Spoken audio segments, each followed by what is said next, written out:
ఒకవైపు మల్లన్న ఆలయం, మరోవైపు మహానంది పుణ్యక్షేత్రాలున్న ప్రాంతం శ్రీశైల నియోజకవర్గం. రెండు ప్రముఖ పుణ్యక్షేత్రాలు ఉన్న ఈ నియోజకవర్గంలో 2-3 కుటుంబాలు రాజకీయంగా తమ పరపతి చూపించుకున్నాయి. అయితే నియోజకవర్గంలో ఆ కుటుంబాలకి చెందిన నేతలు చేసిన అభివృద్ధితో నియోజకవర్గ ప్రజలు సంతృప్తి చెందుతున్నారా? నేతల పాలనపై ప్రజలు ఏమంటున్నారు? Let's watch the story.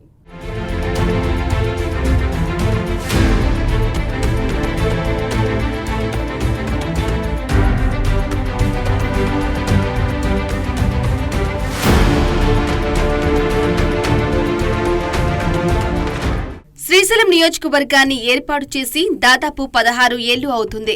ఇక్కడ 4 సార్లు ఎన్నికలు జరగగా ఓసారి కాంగ్రెస్ పార్టీ, 2 సార్లు వైఎస్ఆర్ కాంగ్రెస్ పార్టీ గెలుపొందింది. ఈసారి మాత్రం తెలుగుదేశం పార్టీ అభ్యర్థి గెలిచారు. కాంగ్రెస్ మూలాలు ఎక్కువగా ఉండటంతో గత 3 పర్యాయాలు తెలుగుదేశం అభ్యర్థి ఇక్కడ గెలవలేకపోయారు. అయితే అన్ని నియోజకవర్గాల్లో ఉన్నట్టే ఈ నియోజకవర్గంలోనూ సమస్యలు కోకొల్లలు. ముఖ్యంగా రైతుల సమస్యలు ఎక్కువే. ఈ నియోజకవర్గం నుండి పారే వెలుగోడు రిజర్వాయర్తో పాటు కేసీ కెనాల్, తెలుగుగంగా కాలువలు ఉన్నా ఆయకట్టుకు నీరు అందుతుందా లేదా అని రైతులు ఎప్పుడూ ఆందోళన చెందుతుంటారు. దీనికి శాశ్వత పరిష్కారం చూయించాలని రైతులు కోరుతున్నారు.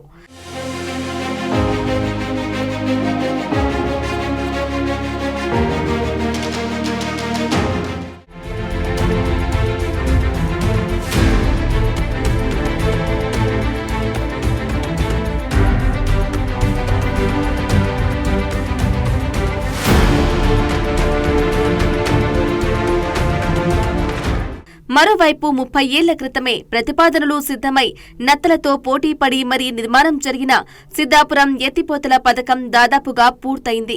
కానీ ప్రారంభం కాలేదు. చివరి కాలువల పనులు జరుగుతున్నాయి. అవి కూడా కొలికి వచ్చి నీరు వదిలితే 23,000 ఎకరాలకు నీరు అందుతుంది. ఇక ఆత్మకూరు, వెలుగోడు, శ్రీశైలం మండలాల్లో తాగునీటి సమస్య తీవ్రంగా ఉంది. వెలుగోడు రిజర్వాయర్ నుండి ఆత్మకూరుకు పైప్లైన్ వేసినా ఏమాత్రం సరిపోవటం లేదు. ఇక కాస్త పెద్దవాన కురిస్తే చాలు ఆత్మకూరులో కాలనీలు మునిగిపోతాయి.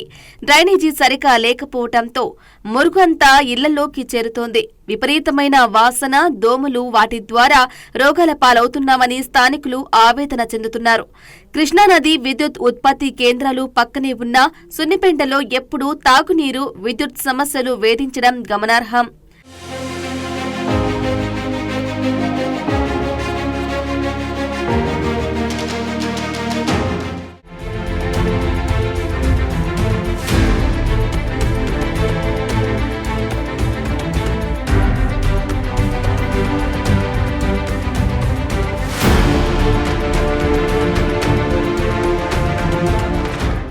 ఇక శ్రీశైలం నియోజకవర్గం నల్లమల్ల అటవీ ప్రాంతంలో ఉంటుంది.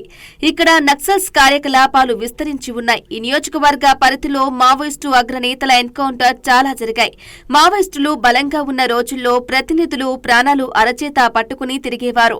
మాజీ ముఖ్యమంత్రి వైఎస్ రాజశేఖర రెడ్డి హెలికాప్టర్ కూలిపోయిన పావురలగుట్ట కూడా ఈ నియోజకవర్గ పరిధిలోనే ఉంది. ఇలాంటి నియోజకవర్గంలో ప్రజలు ఎదుర్కొంటున్న సమస్యలను తీర్చేలా ఎమ్మెల్యే చొరవ తీసుకోవాలని నియోజకవర్గ ప్రజలు కోరుతున్నారు.